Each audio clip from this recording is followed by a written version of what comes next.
വയനാട് വിഷയത്തിൽ കേരളം കേന്ദ്രത്തോട് ആവശ്യപ്പെട്ടത് ഭരണഘടനാപരമായ അവകാശമാണെന്ന് മന്ത്രി കെ രാജൻ. എന്നാൽ കേന്ദ്രം അനുവദിച്ചത് ഉപാധികളോടെയുള്ള ലോൺ മാത്രമാണെന്നും അദ്ദേഹം തൃശൂരിൽ മാധ്യമങ്ങളോട് പറഞ്ഞു. ലോൺ വിനിയോഗവുമായി ബന്ധപ്പെട്ട പ്രിൻസിപ്പൽ സെക്രട്ടറിമാരുടെ യോഗം ചേരുമെന്നും നടപ്പിലാക്കേണ്ട പദ്ധതികളുടെ എസ്റ്റിമേറ്റ് തയ്യാറാക്കുമെന്നും മന്ത്രി അറിയിച്ചു.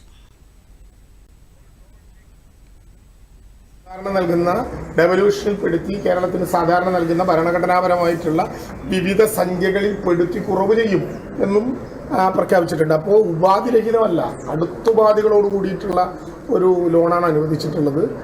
അതിൻ്റെ വിശദാംശങ്ങൾ സ്വാഭാവികമായിട്ടും ഇത് 31/3 ചെലവഴിക്കുക 45 ദിവസത്തിനുള്ളിൽ എന്ന് പറഞ്ഞാൽ അത്ര സാധ്യമല്ല.